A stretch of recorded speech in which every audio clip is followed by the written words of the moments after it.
the open, looking towards the profound shadow of the wood, leaning forward as one who listens to voices calling from a distance. When the dwarf had a small, bright blaze going, the three companions drew close to it and sat together, shrouding the light with their hooded forms. Legolas looked up at the boughs of the tree reaching out above them. "Look," he said, "the tree is glad of the fire." It may have been that the dancing shadows tricked their eyes, but certainly to each of the companions the boughs appeared to be bending this way and that so as to come above the flames, while the upper branches were stooping down.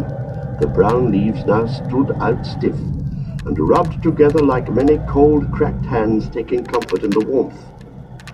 There was a silence, for suddenly the dark and unknown forest, so near at hand, made itself felt as a great brooding presence, full of secret purpose. After a while, Legolas spoke again.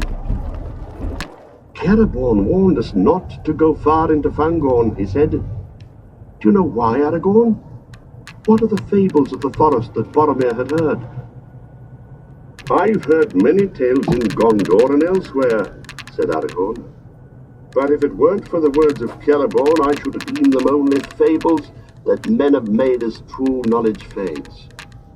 I thought of asking you what was the truth of the matter, and if an elf of the wood doesn't know, how shall a man answer?" "You've journeyed further than I," said Legolas. "I've heard nothing of this in my own land, save only songs that tell how the Onodrim, the men called Ents, dwelt there long ago. But Fangorn is old, old even as the elves would reckon it." "Yes, it's old," said Aragorn, "as old as the forest by the Barrow Downs, and it's far greater. Elrond says that the two are akin, the last strongholds of the mighty woods of the elder days, in which the firstborn roamed while men still slept. But Fangorn holds some secret of its own. What it is, I don't know." "I don't wish to know," said Gimli.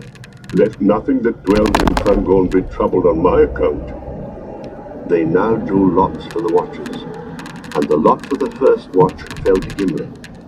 The others lay down. Almost at once, sleep laid hold on them.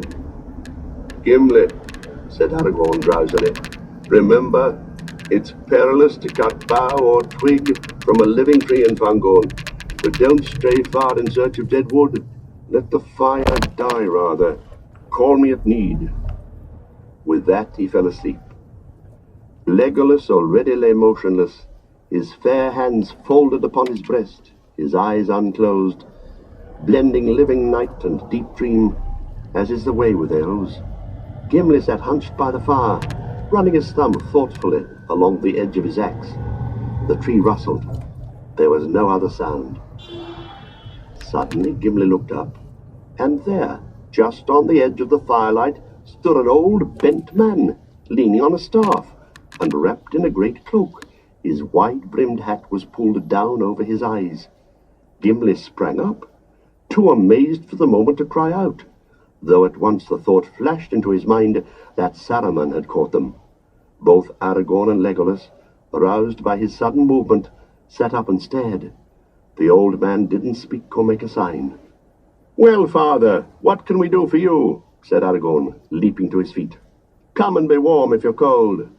He strode forward, but the old man was gone.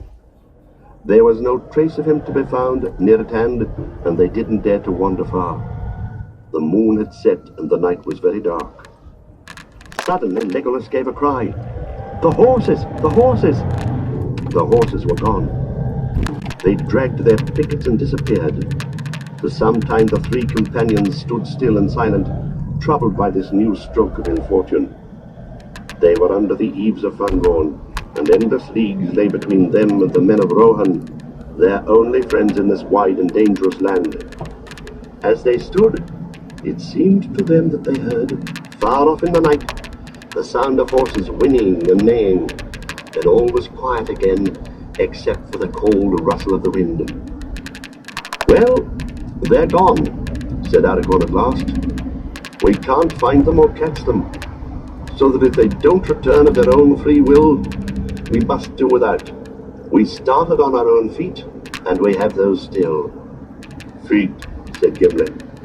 But we can't eat them as well as walk on them. He threw some fuel on the fire and slumped down beside it. Only a few hours ago you were unwilling to sit on a horse of Rohan, laughed Legolas.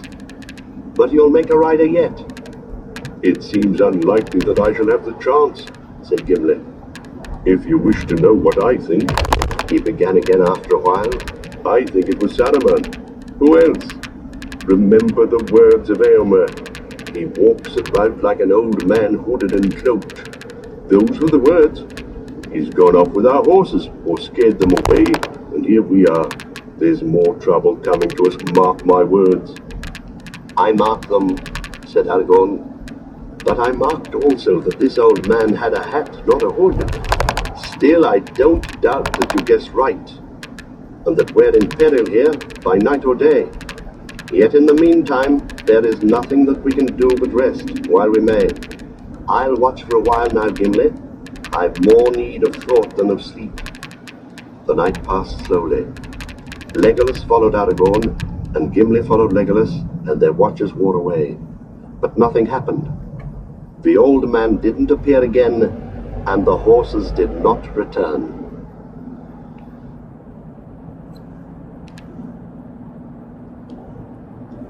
Chapter 3. The Uruk-hai. Pippin lay in a dark and troubled dream. It seemed that he could hear his own small voice echoing in black tunnels, calling Frodo, Frodo. But instead of Frodo, hundreds of hideous orc faces grinned at him out of the shadows. Hundreds of hideous arms grasped at him from every side. Where was Merry? He woke. Cold air blew on his face. He was lying on his back. Evening was coming, and the sky above was growing dim. He turned and found that the dream was little worse than the waking. His wrists, legs, and ankles were tied with cords. Beside him Merry lay, white-faced, with a dirty rag bound across his brows. All about them sat or stood a great company of orcs. Slowly in Pippin's aching head, memory pieced itself together and became separated from dream shadows. Of course, he and Merry had run off into the woods. What had come over them? Why had they dashed off like that, taking no notice of old Strider? They'd run a long way shouting. He couldn't remember how far or how long, but then suddenly they'd crashed right into a group of orcs. They were standing listening, and they didn't appear to see Merry and Pippin until they were almost in their arms. Then they yelled, and dozens of other goblins had sprung out of the trees. Merry and he had drawn their swords, but the orcs didn't wish to fight, and had tried only to lay hold of them, even when Merry had cut off several of their arms and hands. Good old Merry. Then Boromir had come leaping through the trees. He had made them fight. He slew many of them, and the rest fled. But they hadn't gone far on the way back when they were attacked again by 100 orcs at least, some of them very large, and they shot a rain of arrows, always at Boromir. Boromir had blown his great horn till the woods rang, and at first the orcs had been dismayed and had drawn back. But when no answer but the echoes came, they'd attacked more fiercely than ever. Pippin didn't remember much more. His last memory was of Boromir leaning against a tree, plucking out an arrow. Then darkness fell suddenly. I suppose I was knocked on the head, he said to himself. I wonder if poor Merry is much hurt. What has happened to Boromir? Why didn't the orcs kill us? Where are we? And where are we going?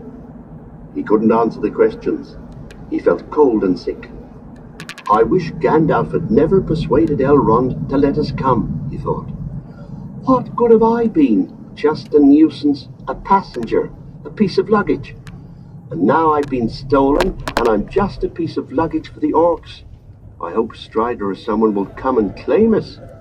But ought I to hope for it? Won't that throw out all the plans? I wish I could get free. He struggled a little, quite uselessly. One of the orcs sitting near laughed and said something to